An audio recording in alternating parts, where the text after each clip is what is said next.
दोस्तों आदाब अर्ज़ है। मैं हूँ तलत गिल और आज आपकी खिदमत में अपना एक नया मज़मून लेकर हाजिर हुई हूँ। लेकिन इससे पहले कि मैं अपना मज़मून आपके साथ शेयर करूँ, आपसे गुजारिश है मेरा channel power voice of London ज़रूर सब्सक्राइब करें और उस पर जो बेल का आइकॉन बना है उसे ज़रूर प्रेस करें ताकि आपको मेरी हर आने वाली वीडियो टाइम पर मौसूल हो सके। दोस्तों कुछ अर्सा पहले मैंने दिमागी और नफ्सियाती बीमारियों के बारे में कुछ मज़ामीन लिखे थे और इसी सिलसिले में मैंने सोचा कि आपको इस बारे में मज़ीद मालूमात फराहम की जाए, क्योंकि मैं आजकल एक ऐसे ही कॉलेज में काम कर रही हूँ जहाँ ऐसे ही बच्चे ज़ेर तालीम हैं जो दिमागी, नफ्सियाती और जिस्मानी तौर पर किसी न किसी मसले से दो चार हैं। इसलिए मैंने मुनासिब समझा कि इस पर बात की जाए, क्योंकि हम जब भी नफ्सियाती या दिमागी बीमारियों की बात करते हैं तो कुछ लोग एकदम दिफाई अंदाज इख्तियार कर लेते हैं और बजाय इस पर बात करने के वो इन मसाइल या बीमारियों को आसेब, जिन, भूत या किसी भी नाकर्दा गुनाह के खाते में डालकर अपनी सोचों के गिर्द एक दीवार खड़ा कर लेते हैं जिसके आगे वो जाना ही नहीं चाहते। ये ना सिर्फ हमारी पाकिस्तानी कौम का बल्कि दुनिया के बहुत से मुल्क के बाशिंदों का, ममालिक के बाशिंदों का सेम यही हाल है। लोग तोहम परस्ती, मजहबी खौफ, आखिरत, गुनाह और सवाब के ऐसे शिकंजे में कैद हैं कि वो उससे निकलना ही नहीं चाहते, क्योंकि उन्होंने अपने जहन और सोचों पर कुफुल डाल रखे हैं और अपने इन्हीं खुद साख्ता तोहिमात और अकीदों की वजह से कोई भी बच्चा और या जवान इन नफ्सियाती और ज़हनी बीमारियों का शिकार हो, वो इन रसूमात की भेड़ चढ़ जाता है। और मैं खुद एक ऐसे ही वाक़े की चश्मदीद गवाह हूँ जिसमें ज़हनी दबाव का शिकार एक 24 साल नौजवान रिवायती पीरों की जो जंजीरों की मार खा खा कर वो चल बसा था। इसीलिए आज मैं आपसे एक ऐसी ही बीमारी के बारे में बात करना चाहती हूँ जिसका नाम है ऑटिज्म। यहाँ बरतानिया और दूसरे तरक्की याफ्ता ममालिक में इस बीमारी के बारे में काफ़ी ज़्यादा आगाही है और काफ़ी कम उम्री में ही इस बीमारी की तशखीस हो जाती है। मगर मुझे इस बात पर इतना दुख है और अफसोस है कि हम जिस बीमारी मैं जिस बीमारी यानी ऑटिज्म की बात कर रही हूँ उसके बारे में हमारे यहाँ तो सरकारी सतह पर कोई आगाही नहीं है।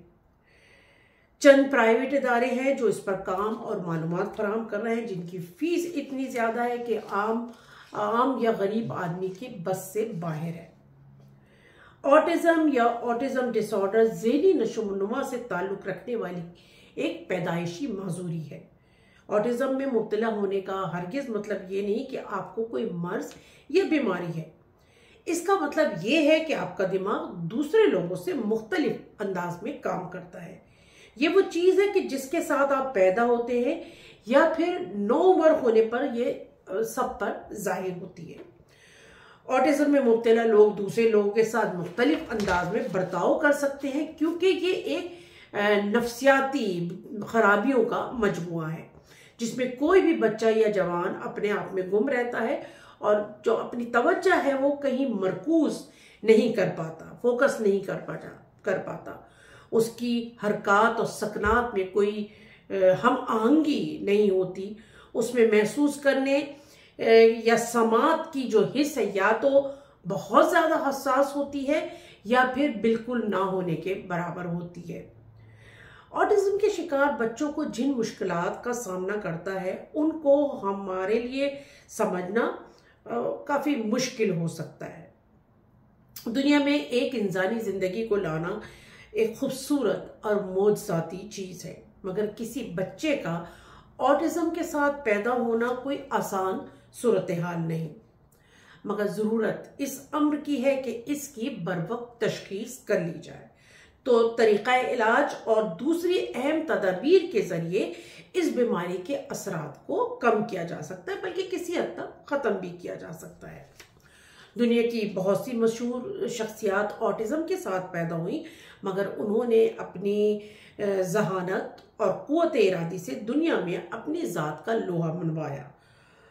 इन मशहूर शख्सियात में सर फहरिस्त Albert Einstein, Bill Gates, Anthony Hopkins, Charles Darwin, Elon Musk और बहुत सी कामयाब अफराद इसमें शामिल हैं जिन्होंने बरवक्त तशखीस और इलाज से के सबब दुनिया में अपनी शख्सियत का लोहा मनवाया।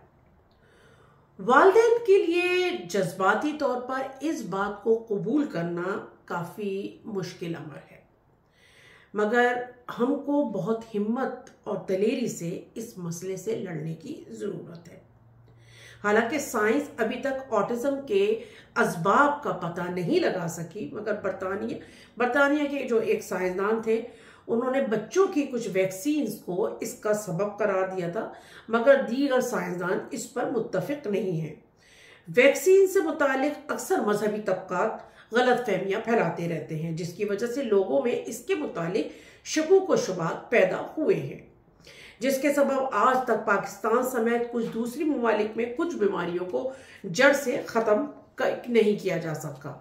जैसे पोलियो, इसको आज तक पाकिस्तान में मुकम्मल तौर पे ख़त्म नहीं किया जा सका।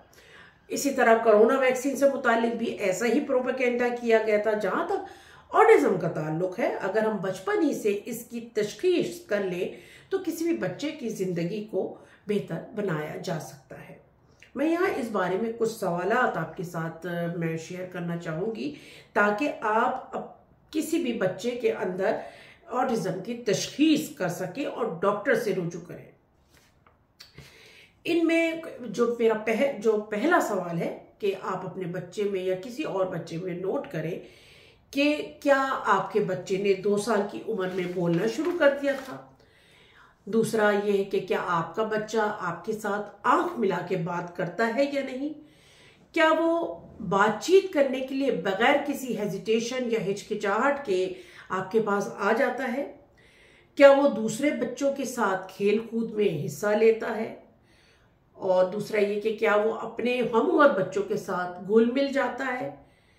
क्या वो चीज़ों के बारे में कुछ ऐसी गैर मामूली तफसीलात महसूस करता है जो दूसरे नहीं करते, क्योंकि जो ऑटिस्टिक बच्चे होते हैं वो एक्सट्रीमली इंटेलिजेंट होते हैं, बहुत ज़्यादा ज़हीन होते हैं, तो वो कुछ इस किस्म के भी क्वेश्चन करते हैं कि जो आम बच्चे उस तरह के सवालात नहीं करते। क्या वो खेल से लुत्फानंदोज होता है, उसको मज़ा आता है कोई खेल खेलने में या नहीं।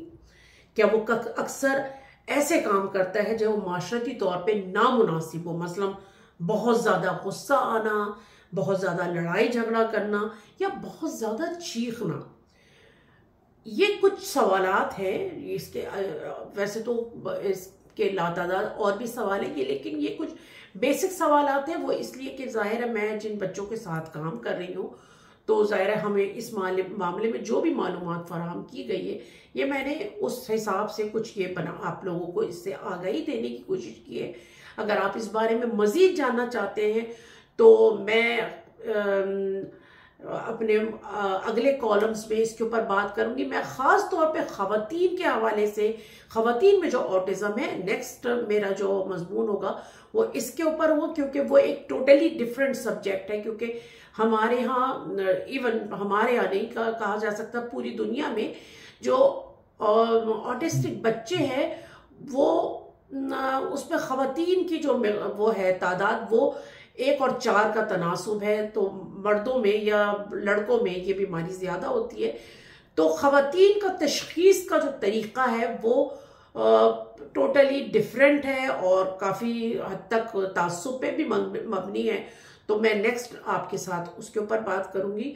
मैं उम्मीद करती हूँ कि आप अपने बच्चों के अंदर या किसी दूसरे के बच्चों के अंदर इन चीज़ों को अगर देखें तो कतन घबराने की ज़रूरत नहीं है और इसके ऊपर बात करने की ज़रूरत है और वालिदैन को इस मामले में आगाही की ज़रूरत है। अगर आप इन चीज़ों के बारे में आगाही हासिल कर लेंगे तो कोई भी चीज़ नामुमकिन नहीं है कि जिसके ऊपर काम ना किया जा सके। बहुत शुक्रिया।